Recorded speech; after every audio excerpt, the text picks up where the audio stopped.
On September 12, 1953, the United States celebrated its own royal wedding. The future president and the future First Lady of the country walked down the aisle. This celebration was not just the main social event of the year, but a grandiose deal that sealed the alliance of two of the most influential American clans. But was there any room for true love at this vanity festival?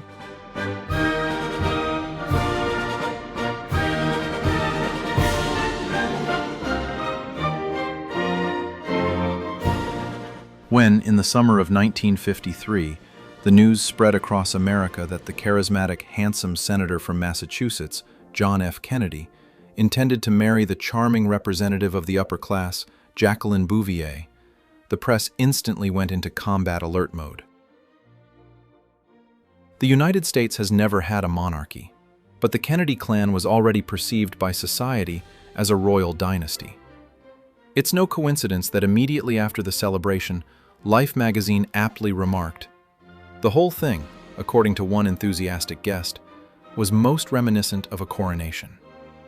Well, this was exactly the effect that the families of the bride and groom wanted, because the behind-the-scenes preparations for the wedding were infinitely far from romantic dreams.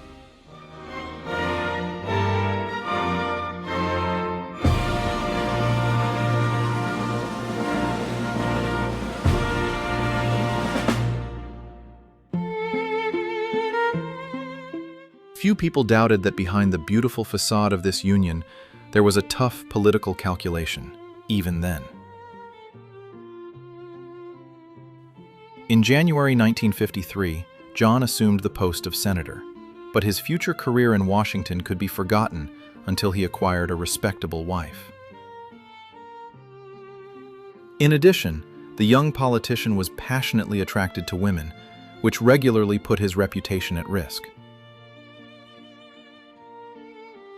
It was rumored that the senator's astute father, Joseph Patrick Kennedy, had long been eyeing the smart and elegant Jacqueline, realizing that there was simply no better match for the future leader of the nation. However, in Jacqueline's own family, mutually beneficial marriages were treated with no less trepidation. Under the gentle but relentless pressure of her mother, Janet Lee, Jackie had to hastily break off her engagement to aspiring broker John Husted.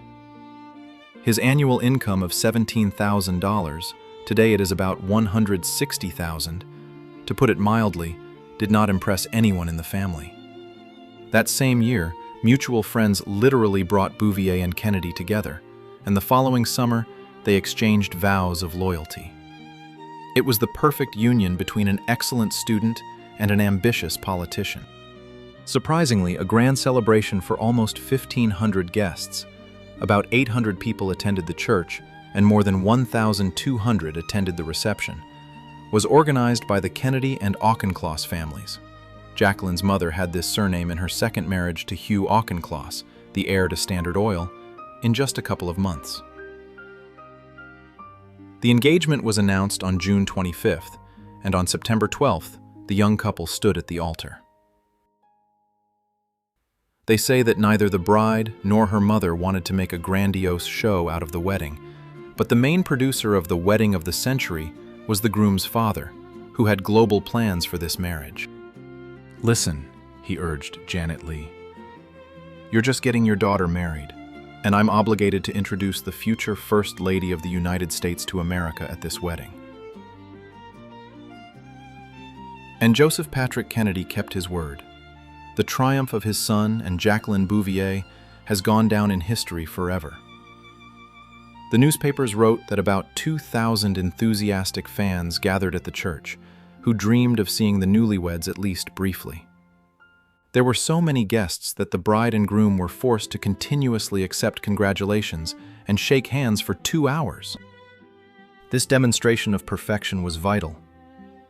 It is worth remembering that Catholicism in the United States has been difficult to take root, especially in the highest echelons of power. It was not difficult for John, a staunch Catholic, to be elected to the Senate from his native Massachusetts. But the path to the presidency looked vague. In those years, many Americans seriously feared that with the arrival of a Catholic in the White House, the Vatican would secretly rule the country, whereas by law, religion should not influence politics. At the same time, the Kennedy clan was fiercely proud of their Irish roots and dedication to the Roman Catholic Church. The groom's mother, Rosa Kennedy, even received the title of Countess from the Holy See in 1951 for her charity and faithfulness. The extent of her religious fervor is illustrated by one fact. When her daughter Kathleen married an English marquis, an Anglican, Rosa pointedly ignored the wedding and, according to rumors, tried to disrupt it. Fortunately for everyone, Jacqueline Bouvier was also raised Catholic, so the union was not in danger. St. Mary's Church in Newport, one of the most beautiful Catholic churches in the country, was chosen as the wedding venue. The sacrament was performed by a close family friend, Archbishop Richard Cushing, but before the ceremony began, he read out to the newlyweds a personal apostolic blessing sent by Pope Pius XII himself. The religious context played a key role. Later, during the election campaign, John will face a powerful wave of criticism because of his faith. However, he will be able to convince voters of the need for religious tolerance and turn his Catholicism into a powerful political trump card. Jackie Kennedy's wedding outfit is recognized as one of the most famous and photographed in the history of world fashion. It is all the more interesting to learn that its creation was associated with a series of dramatic and very significant events for that era. Unlike most notable brides, Jacqueline entrusted the creation of the dress to a far from iconic couturier.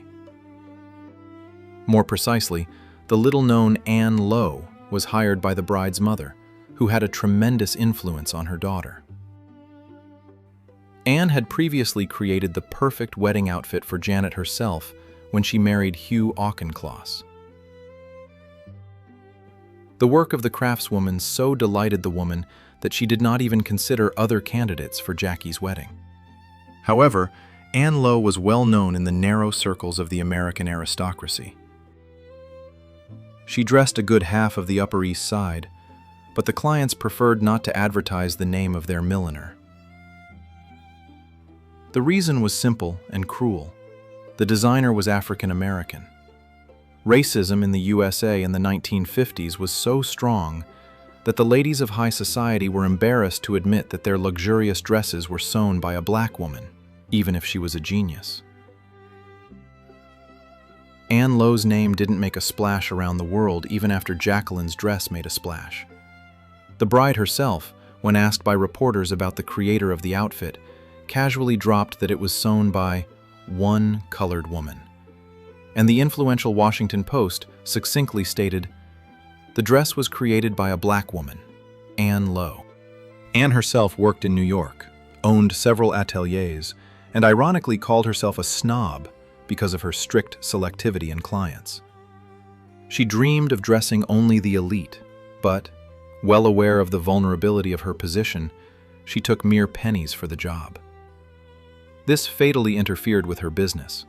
So, the masterpiece for Jacqueline cost customers only $500, 3 times cheaper than that of the white competitors. When the dress was ready, Anne decided to personally deliver it to the bride. However, on the threshold of the Auchincloss mansion, vigilant guards blocked her path and demanded that the fashion designer use the servants' back entrance. Offended to the core, Anne said that if she was not allowed in through the front door, the bride would be left without a dress. The upper-class snobs had to give in.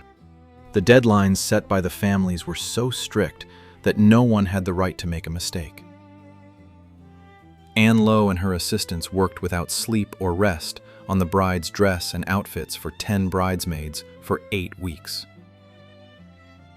The finishing touches were left when suddenly, 10 days before the ceremony, pipes burst in the workshop. The flood destroyed the results of months of labor, including Jacqueline's unique outfit. Miss Bouvier's dress took more than 40 meters of luxurious silk taffeta, but the water did not spare anything. The outfit had to be recreated from scratch in extreme mode. Anne worked 24 hours a day, personally bought the fabric, and did the impossible in time. Surprisingly, she never confessed to her clients about the disaster and did not demand compensation for expenses, which caused her to lose several $1,000s. Ann Lowe didn't know how to run a business at all. Years later, she will be on the verge of bankruptcy with a huge debt. But her atelier was saved by a miracle. The woman received a call from the tax service and was informed that an anonymous friend had fully covered her debt. Many biographers believe that this mysterious savior was Jacqueline Kennedy. This was the opinion of Anne herself, who claimed to the end of her days that she and Jackie had maintained a warm relationship. Whatever feelings Jacqueline had for the designer, the bride categorically did not like the result of Ann Lowe's work. Jackie's outfit instantly won public recognition and became a benchmark for generations of brides, but Jacqueline herself was annoyed by everything the world admired: an abundance of frills, an excessively fluffy skirt, and an open bodice. The girl dreamed of a laconic, narrow dress with simple lines that accentuated her fragile figure. Instead, according to her own recollections, she received a real lampshade. However, it wasn't the designer's fault. It wasn't Jackie who claimed the style, but her authoritarian mother. Both families demanded a classic, traditional celebration where the bride would look like a fairy princess. Jacqueline once again resigned herself and submitted to someone else's will.